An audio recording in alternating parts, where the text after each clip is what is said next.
Pediatrician did a little test where she's looking to see if Emily responds to the sound of her mother's voice, and there was no response. I didn't know how we were gonna communicate. I didn't know anybody that was deaf. There's nobody in my family that's deaf. My first reaction was like, help. You don't even know what to do with that information when you first get it. My first impression was that his life was going to be so difficult, and there was just nothing I could do about it. I remember my mother looked at me with tears in her eyes and said, "What will her life be like?"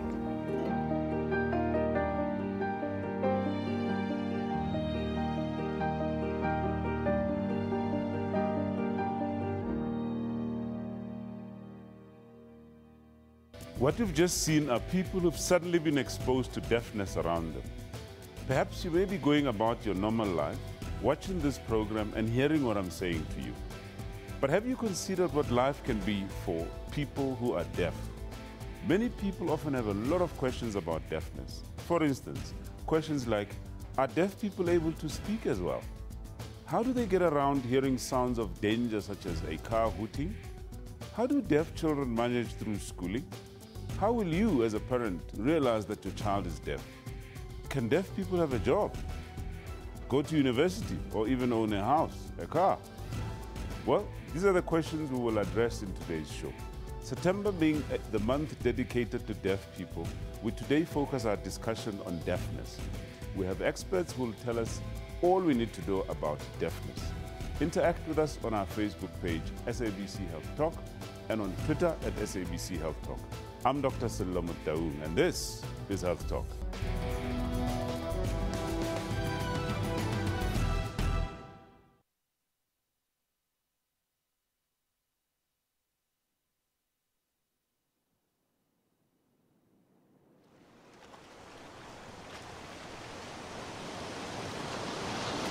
Sound is a magical thing.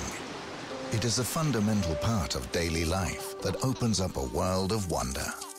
Sound is the way we understand, recognize, and socialize with other people. In short, to hear is to live, because sound matters.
So if that's how we normally process sound, where exactly is the problem in deafness? Does it only affect old people?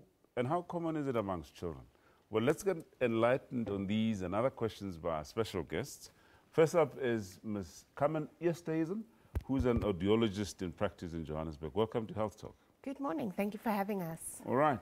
And then next to her, we have another special guest, Ms. Judith Madi, with her interpreter, Tsolofelo Sekhwati.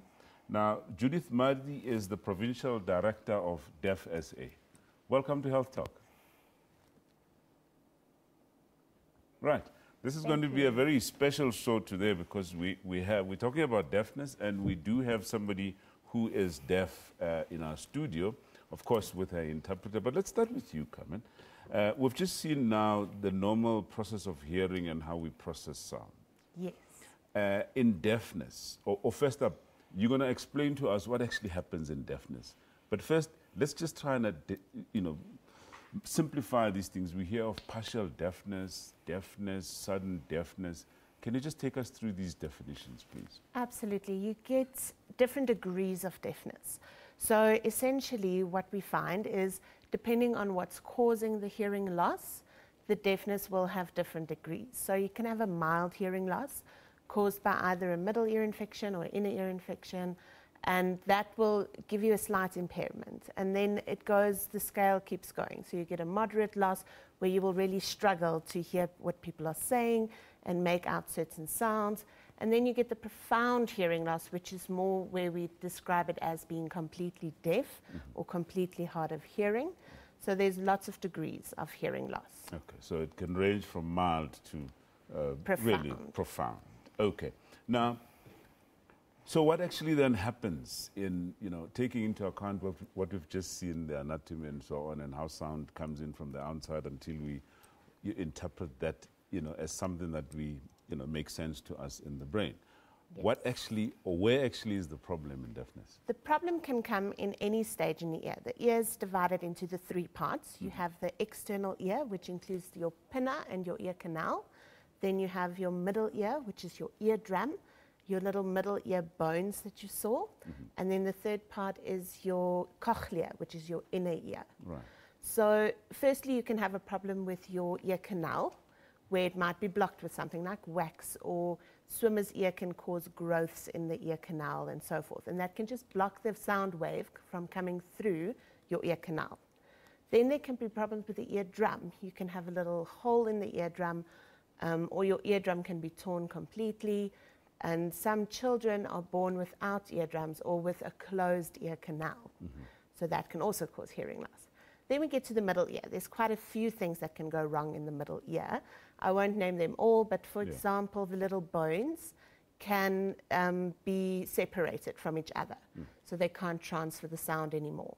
There can be fluid buildup, which is very common in children, caused by a poor functioning eustachian tube that leads from the back of your nose and your throat to the middle of your ear. Yeah, we're gonna talk a little bit more about causes and risk factors later on.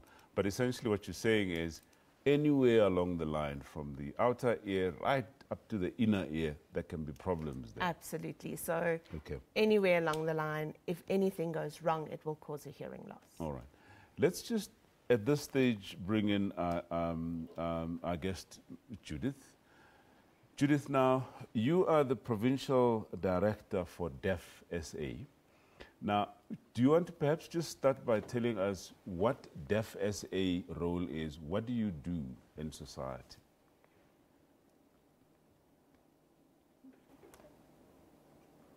Thank you very much. DEFSA is an organization for deaf people. So we have services that we provide to the deaf communities. We have services, we have social work services, sign language trainer, we have sign language interpreter services, we have job placement officer for our clients around Gauteng. So we're focusing more on deaf people. So we do everything for the deaf community around. So meaning that DEFSA is a home for a deaf community. So we help them with everything. Access, we are lobbying for them. We do everything for them. You talk about the deaf community. I mean, can we get a sense of how common deafness is in our society? How many deaf people, for instance, do we have in South Africa? Do we know that?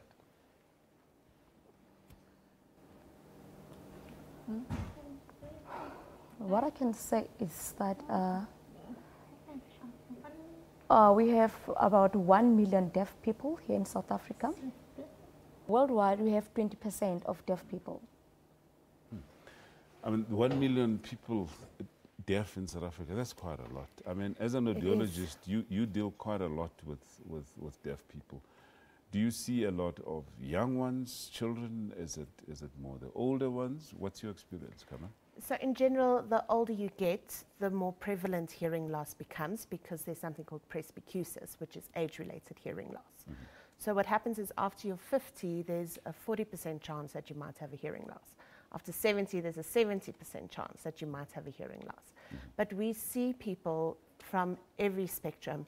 From when they're born, we can do hearing tests straight after birth, about 6 hours after you can get an accurate result, up until you're 99 or 150, whichever way. Mm-hmm. So we really see patients from all walks of life and all causes of hearing loss. Mm-hmm. Talk about all causes of hearing loss and people from all walks of life. Is there anything such as temporary deafness?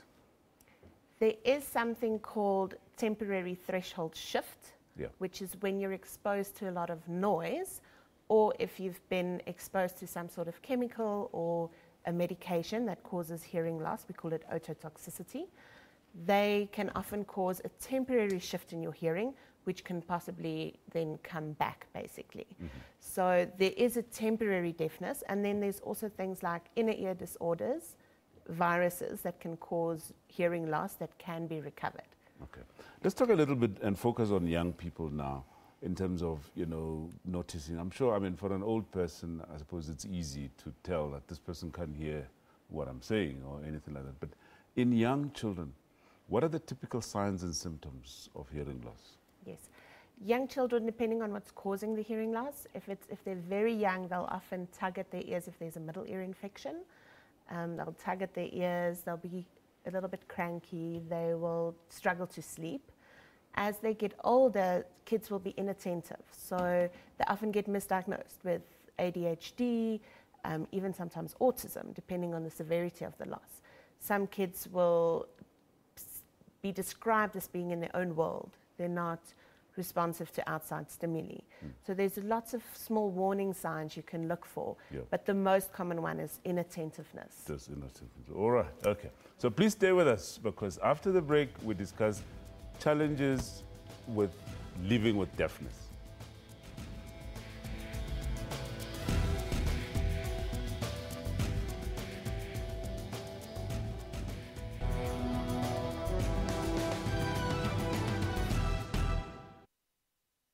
SABC brings to you Rugby World Cup 2015. As Africans, we tell a common story. Together, we make up a common picture. For the 7th time since 1998, AfriCities Summit is uniting people from local governments across the continent and asking them to contribute in voice and action to shape a common vision of transformed African cities by 2063. Join us. Learn about the AfriCities 7 Summit, Johannesburg, South Africa, 29 November to 3 December 2015.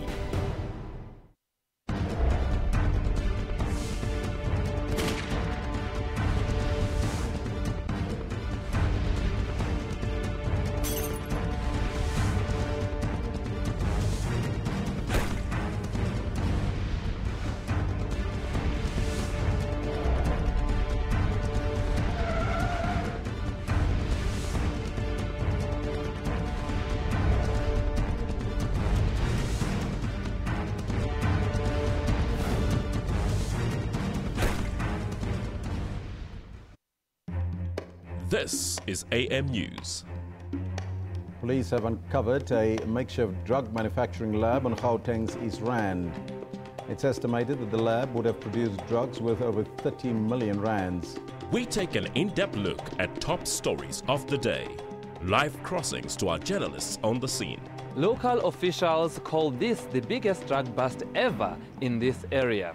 Studio analysis and a special focus on regional stories. The Abapumeleli home of safety in Khayelitsha on the Cape Flats received baby and food supplies, courtesy of the SABC Foundation.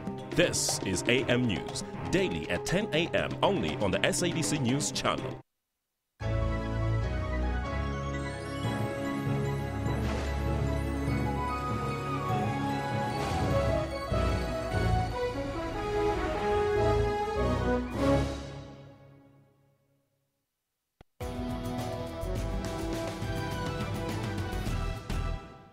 Picture this. You're a little kid growing up, constantly discovering incredible new things about the world.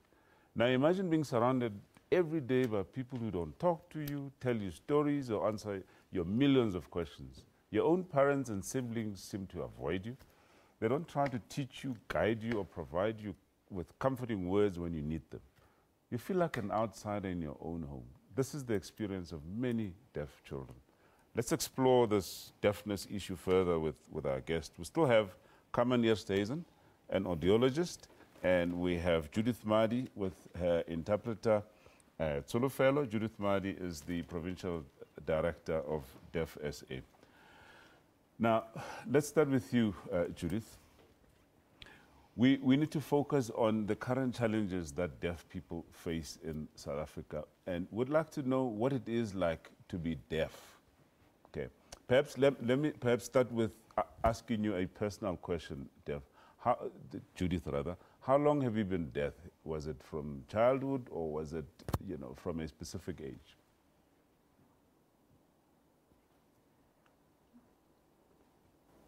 Thank you. I became deaf at the age of 8. I was born hearing. Then at the age of 8, I was sick. I had a meningitis. So that's why I'm deaf now. So from the age of 8, I've been living with deafness. Are you completely deaf, or can you hear certain sounds? No, I cannot. I'm profoundly deaf. But yes, I can lip read. I mean, it must be difficult.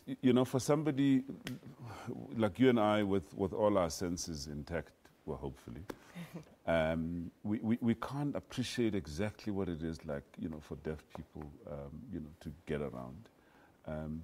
What sort of experience have you got? I mean, can you take us into that world? Because, I mean, you're quite closer to people with deafness, isn't it? Yes, they struggle quite a lot in social settings often, when there's lots of people talking. Yeah. And there's just a few simple things you can do from your side to make it easier for somebody with a hearing loss. Simple things like make sure you're facing them, making eye contact, getting their attention before you start talking, so you make sure they're looking at you. Mm. So there's lots of small things you can do living in the working in the deaf community to help them when you communicate. But the biggest thing that we've experienced with patients, especially patients who have a gradual hearing loss, and also those with sudden hearing losses, not those who were born deaf, they often develop depression because they are feeling isolated after becoming deaf. And that happens fairly often. So depression often runs with that. So trying not to isolate people with hearing loss is the best thing we can do. What about how does it impact the parents of young children who are deaf? Parents tend to take it quite hard when you tell them their child's deaf. Often they think it's something they did wrong. Like with the meningitis that Judith had, the parents might have been wondering if I took her earlier or not. But in the end, deafness will happen whether we want to or not. It's there. And the big thing about the deaf culture is it's such a rich language and such a rich culture that the culture will always envelop new people who come into the culture that have hearing loss. So from that side, the parents will get a lot of support from people like Deaf SA. Okay. Perhaps let's get a sense from, Judith. Are there any particular challenges that deaf people have with respect to, for instance, accessing healthcare services? Yes. There is a challenge for a deaf community. For a deaf community, there are a lot of barriers. So now, really accessible to healthcare, it's a big challenge. There are no access to the hospital, to the clinics, because they cannot use sign language there. Just imagine, a deaf person cannot talk, and then the nurse there cannot use sign language. How are they going to communicate? So now, how the deaf person going to tell the doctor that I am sick, I have a flu. So we have a challenge, we're experiencing a challenges in the deaf community. So it is in their daily lives. So we as the organization, we are lobbying to open doors for the deaf communities so that they can access free health. So we want to teach the community sign language so that they can accommodate the deaf community and so they can have accessibility. So if a doctor can use sign language, it will be easy for us to communicate, meaning that we won't need sign language interpreters. So I'm just wondering why people are ignoring sign language. So this is the challenge that we are facing each and every day. Well, it is a challenge indeed. I mean, I can just imagine the number of interpreters that are there, whether or not there are enough interpreters to accompany deaf people, for instance, to a doctor to go and consult. Are there enough interpreters to play that role?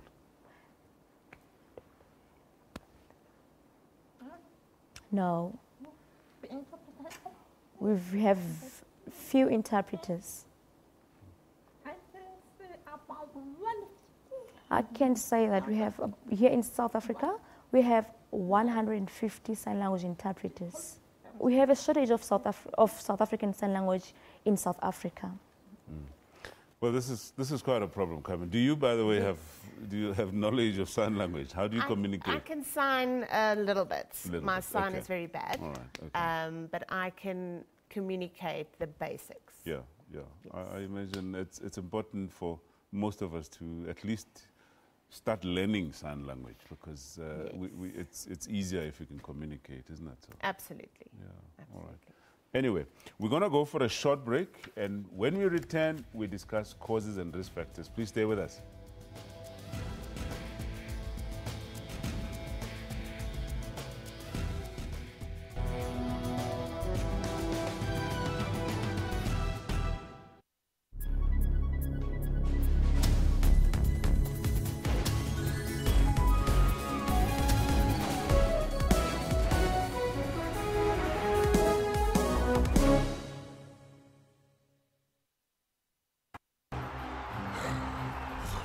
Catch!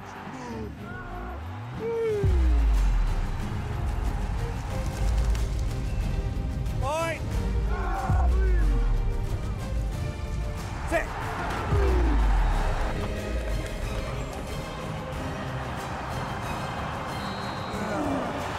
Get behind Rugby World Cup 2015 on SABC.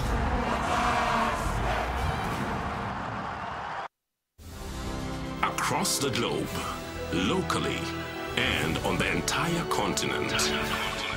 Every second, every minute, and every hour. There's always a breaking story. We commit to giving you the most important, significant, and interesting news. That's why it is not a surprise that more Africans are tuning to SABC News to find out what is happening. Because when news break, we've got you covered.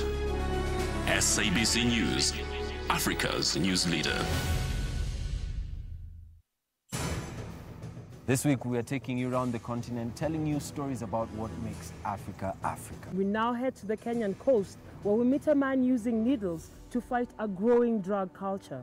A recent study revealed that there are 850 drug addicts in Diani alone, with over 220 using injectable drugs such as heroin. In my community, I've seen a lot of these people suffer. The Journal, every Saturday at 1:30 on SABC News.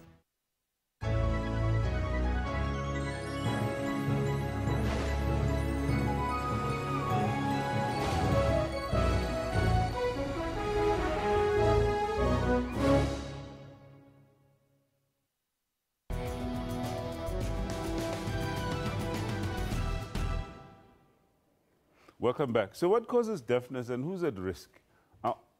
Are we all going to get deaf as we grow older? Well, our guest will enlighten us. Now, we have Ms. Carmen Eerstehuizen, who's an audiologist in practice in Johannesburg. Carmen, we've heard all about deafness and the difficulties around deafness. Now, let's try and focus on causes or who is at risk of developing deafness. We can start from, early age or in pregnancy and go right through to old age. All right. So when you start in pregnancy, if you look at the first stage, there's a lot of genetic disorders that can cause a child to have congenital, so to be born with deafness or hearing loss. Then a lot of things can happen to the mom while she's pregnant. So she can get rubella that can cause deafness in the fetus. So then the child will be born with either a hearing loss or most likely complete deafness or profound hearing loss. So it's important, obviously, for the mothers to go through antenatal care and Absolutely. get all of these sorted. Prenatal and antenatal care, and to do a hearing screening test for the child straight after birth. There's also has been some cases of the mums actually during and in the antenatal stage to become deaf because they had rubella and stuff like that. So it's the mum also that can be at risk sometimes. Yes. Okay. So you could say that there's genetic, causes of deafness, but how common are genetic factors? It's really difficult because each genetic disorder in itself has its own percentage of prevalence, and then within each there'll be a small, depending on which disorder, there'll be a percentage of those ones that will have deafness. It doesn't mean all genetic disorders has a prevalence for deafness, but some of them more than others. Okay. Then in young children, obviously we heard from Judith, around the meningitis causing deafness. Yes. Are there particular types of infections that can cause deafness in children? There's meningitis causes an inner ear hearing loss. Then you get middle ear pathologies, which is then your normal kind of upper respiratory infections that the mucus and so on produced by your own body actually gets pulled up into your middle ear through the eustachian tube because of a pressure problem because of the infection. So that mucus basically that's pulled up, we call it usually fluid in the ear, is what the general ear infection that you'll pick up in children. It happens very commonly. And that can actually harden if it's not treated. We call it glue ear, where that mucus will get stuck there and cause a hearing loss in a child. So what is the message here? That any sign of infection in a child needs to be taken quite seriously? Yes. So if a middle ear infection is picked up, you need to just make sure that your child gets antibiotics. And then there's always the option of grommets to sort out a middle ear infection if it is there for too long and the risk becomes too high. Talk about antibiotics. Are there drugs that are known to cause deafness? There's quite a few in the market. There are some of the antibiotics that causes. One of our biggest problems is our TB medication. Some of our cancer medication also causes hearing loss. And previously, some of our antiretrovirals cause, but the newer ones are much better. They tend not to cause as much. But if you read your insert of your pamphlet, you'll see something called ototoxicity on your medication pamphlet, and that is a risk then that hearing loss can be caused by that medication. But obviously for the poor public, there's no way of knowing. It's for the doctors to obviously warn you, or that if you start developing symptoms that affect your deafness whilst on treatment, it's best to go back to the doctor to say, this is what I'm experiencing and so on. Yes. Let's come back to the environment now. Some physical causes of deafness. Out there's quite a few. Trauma is one. Yeah. So if you're in accidents or you're a rugby player and you get hit in the head, your little bones in your middle ear can disconnect from each other, or you can actually get a hemorrhage or something like that in the inner ear or where the nerve is. Yeah. So physical trauma can cause it, and as well as sound.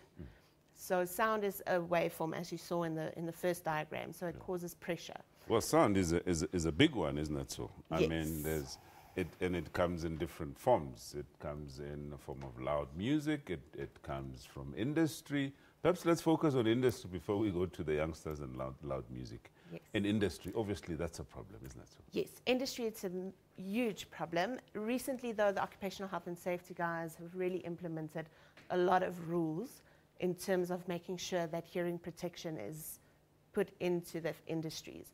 But anyone working in a loud, the rule of thumb is if I have to raise my voice above the environmental noise, it's too loud. So if you're working in an environment like that, you should have annual hearing tests. You should be wearing hearing protection because it's a big cause of hearing loss.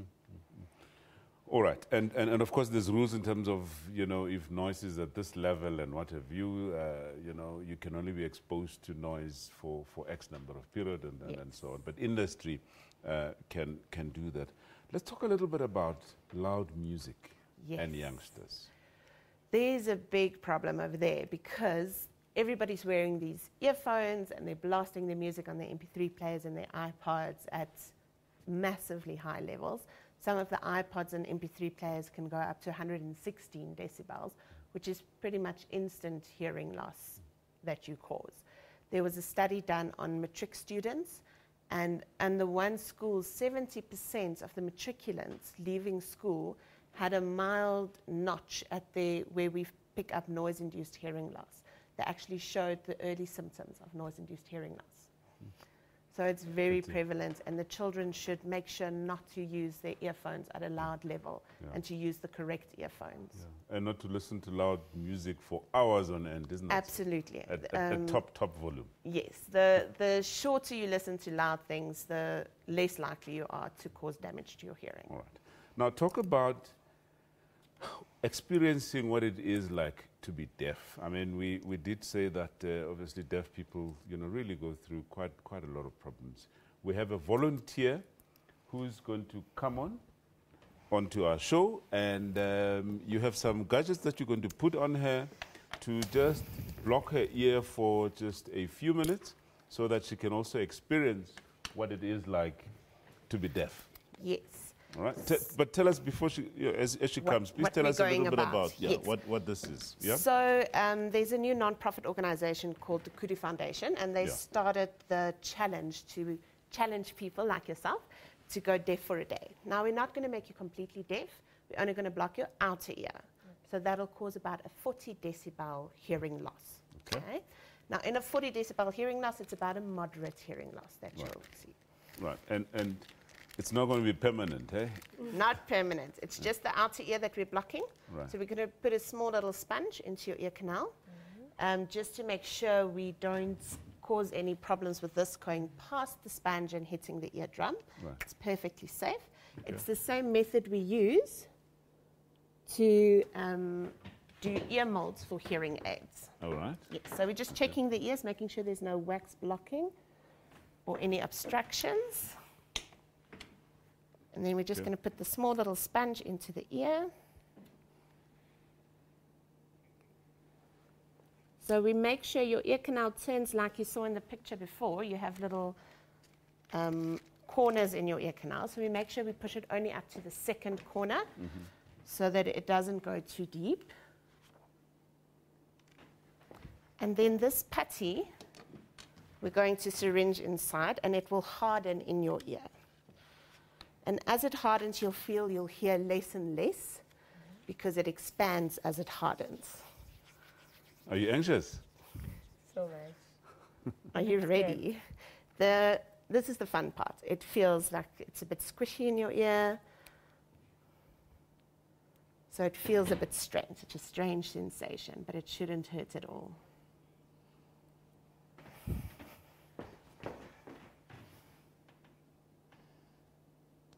Now, will the effect be immediate?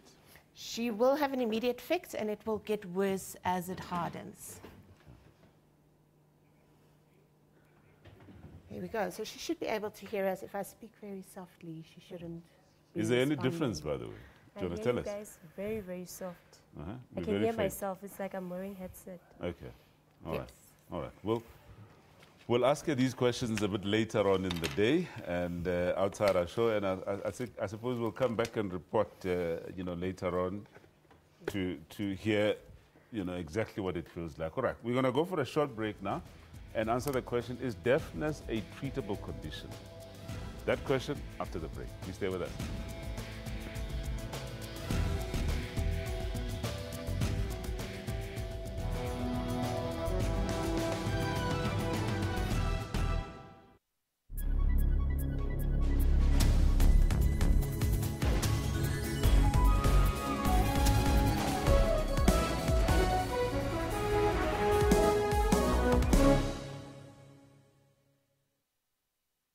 Good evening to you. Welcome to Business Review. I'm Frances Hurd.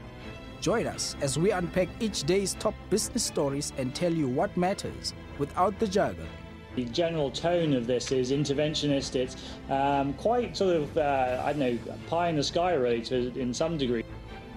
We look at where South Africa's investment opportunities lie. Our relationship with China is based on mutual respect. And bring you top newsmakers and analysts. This is not the World Bank. World Bank places conditionalities. I've learned not to expect anything from the regulator in terms of moving faster on licensing. We will definitely see inflation increase. I think we will peak very close to 7% during the first quarter of next year. That's Business Review with Frances Hurd, weekdays at 6 p.m. on the SABC News Channel.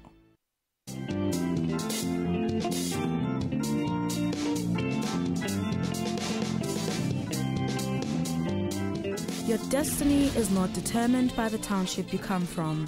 The one place we will find movers and shakers is in the township. It's just that they're diamonds in the rough and some of them don't even know it. Being young with no experience in business is a challenge that Bulelani took upon himself.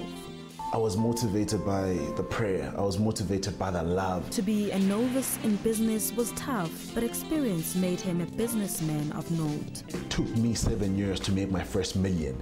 I've got all the scars to prove that I started with nothing. A journey well traveled. For me, that is the one major thing. The ability to touch other people's lives. Nothing goes beyond that. Join your host Puleng Mulebati on Bopilong every Saturday at 5:30 p.m.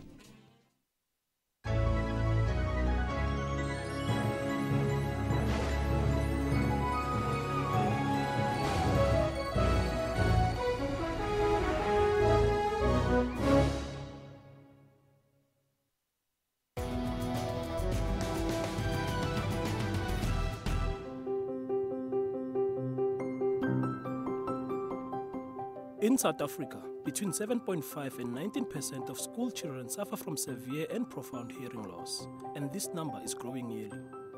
Every day, close to 2,000 babies are born with or acquire a permanent two-sided hearing loss within the first few weeks of life, and about 90% of them live in developing countries like South Africa.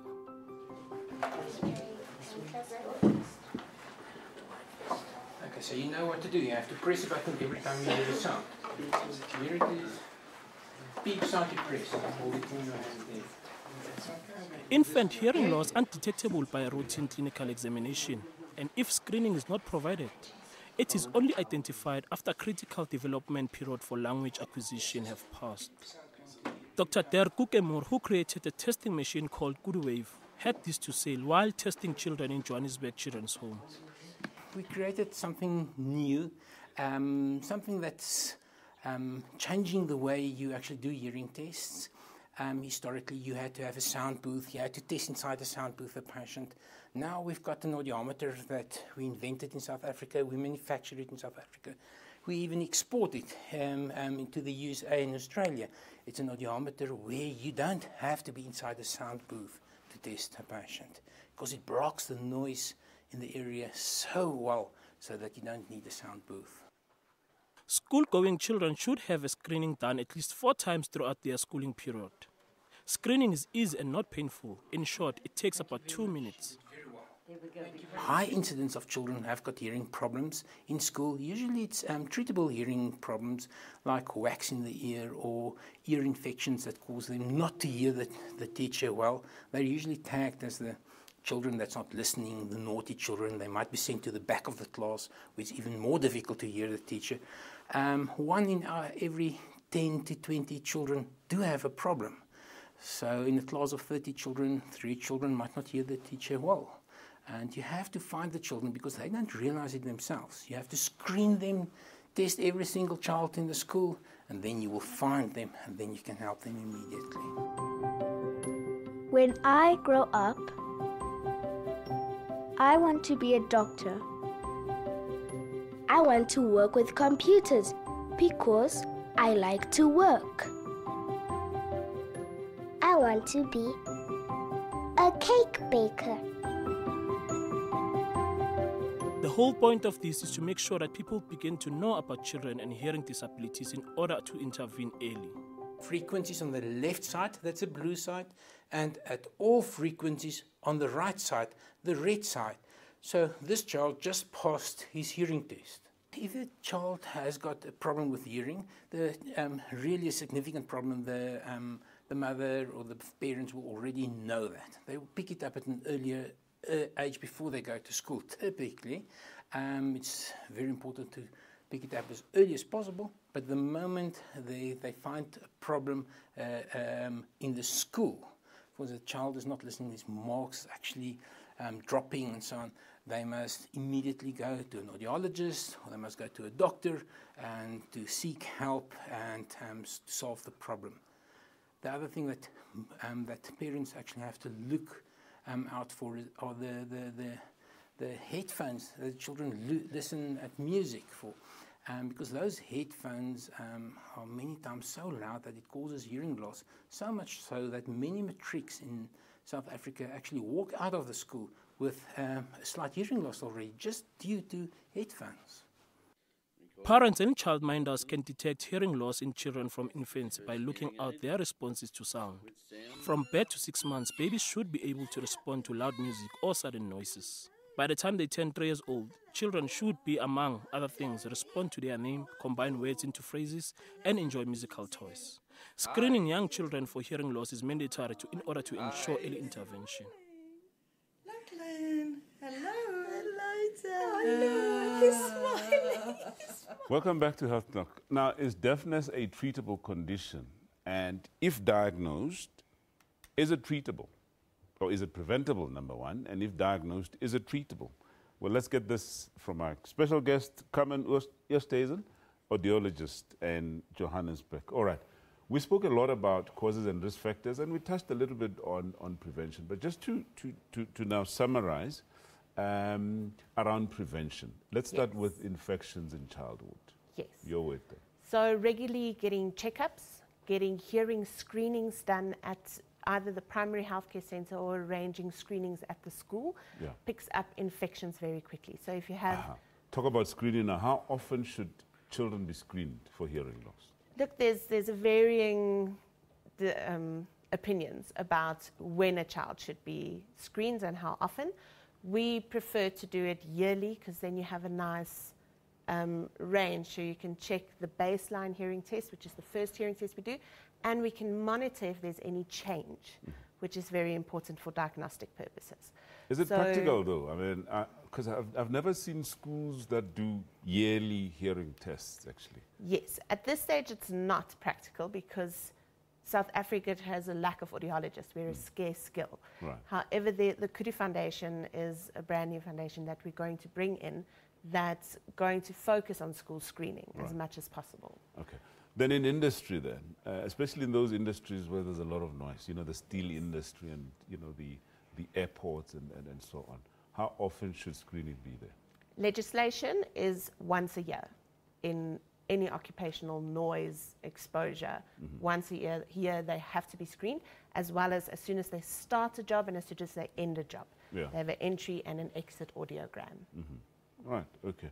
Now, obviously, there are some industries that we didn't talk about, the shooting, you know, industries there, and some industries where the level of noise is just way too high.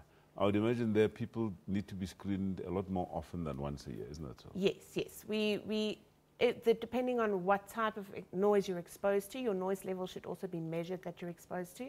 You might need to do every 6 months or every 3 months, depending on the risk that you're exposed to. Okay. Then let's talk around treatment. Here's somebody who's just been diagnosed with partial deafness, or even, in fact, we can talk about the whole spectrum of deafness. Yes. What treatment options are available for people then? Right, so first diagnostically we find out what causes the hearing loss. If it's a middle ear problem or outer ear problem, an ear, nose and throat specialist will have a look and see if there's a surgical option to fix it. If it's the inner ear, there's no surgical option usually. If it's a mild to a moderate severe loss, there's no surgical option. You look at hearing aids. If it's a profound loss, you could possibly do a cochlear implant. Right, right. Let's just dismiss cochlear implants for now. What are cochlear implants? Cochlear implants are an implant when you have a profound hearing loss in your inner ear, your cochlea.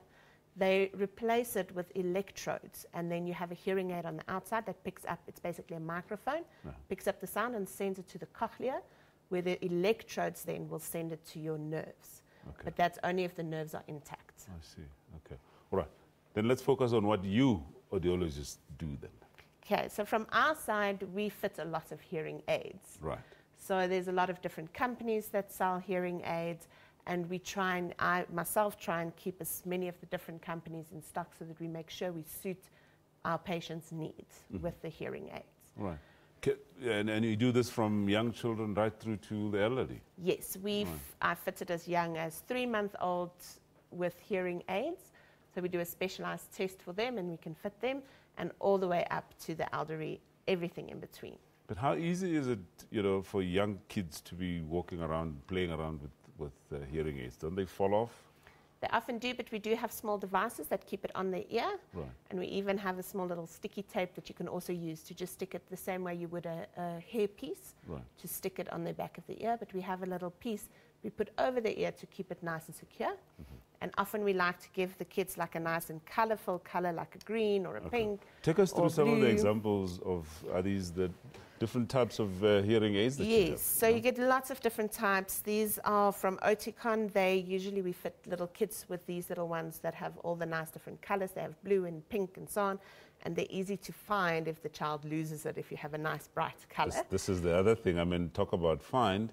What is the cost of these devices? Very expensive. Yeah. Often anywhere from 5,000-6,000 rand per hearing aid, up until it can go up until 35,000 rand per hearing aid, depending what type of hearing aid you get. Right. Okay. So you also get these little ones, which we generally fit our older population with.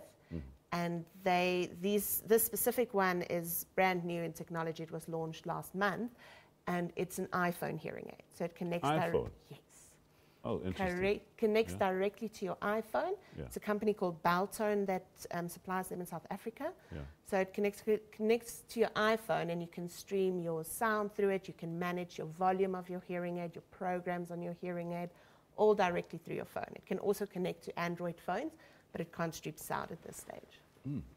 Technology is really advancing, isn't it? Yes, absolutely. All right. And how long do these things last for? I mean, is it a lifetime, or do they need to be checked at some point?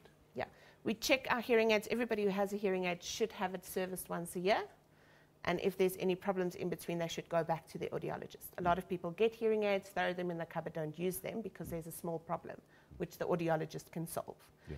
So these will last as long as you look after them, basically. Yeah.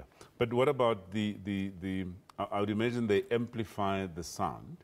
If the hearing loss worsens, or your ability to hear lossens, do you then adjust the amplification at some point? Yes. All of the new hearing aids are digital, so we adjust them on our computers. Some of them, like the new ones, are wireless, so you adjust them like that. And sometimes you just have to change a small part of the hearing aid to make it suit a worse hearing loss. So you can have the same hearing aid throughout your stages of hearing loss if you have a decrease in hearing. Well, Carmen, this has been a very fascinating and informative discussion. I certainly have learnt a lot. And it basically says that there is hope out there for people with deafness. Life can be normal. Absolutely. They just need to come see their ENT and their audiologist, and we will hopefully be able to sort you out. Carmen Eerstehuizen, audiologist in Johannesburg, thank you very much for your time. Thank you. Okay, well, that's all we have for you today, folks. And you can join us again next week on SABC News. A reminder to please share your views and comments with us via our Facebook page, SABC Health Talk, and follow us on Twitter at SABC Health Talk. You can watch repeat shows today at 2 p.m. and at 10 p.m. tonight, or go to the SABC YouTube link. I'm Dr. Selomot Daou. Thank you for watching Health Talk, and please do take care.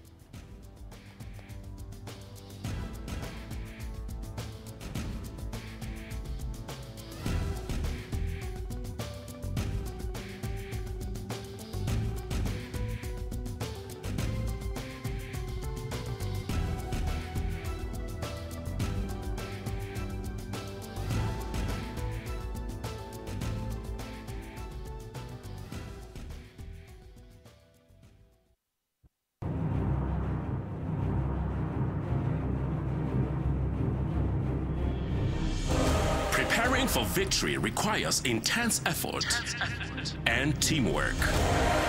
When you get to it, there is no turning back, because all eyes are on you. When it's action time, nothing should stand in your way. Sports Live tackles and analyzes all the sport action. This is the home of all your sport news, updates and more. Sports Live weekdays at 8:30 p.m. Haroon exhibition is a unique technique depicting political meetings during the apartheid era. There's something different that happens in the mind of a viewer when you approach a sculpture than when you approach an artwork, because artworks don't normally speak back. It's a one-way process. Here's the message, you are receptive for it. ABBA uses Ethiopian cloth and leather to design world-class bags. People really want to look unique, have a unique product, and they appreciate handcrafted products that kind of looks cool and then also functional. Join Refulo Mulo on your one-stop art and entertainment show every Saturday on Afro Showbiz News at 7:30 p.m.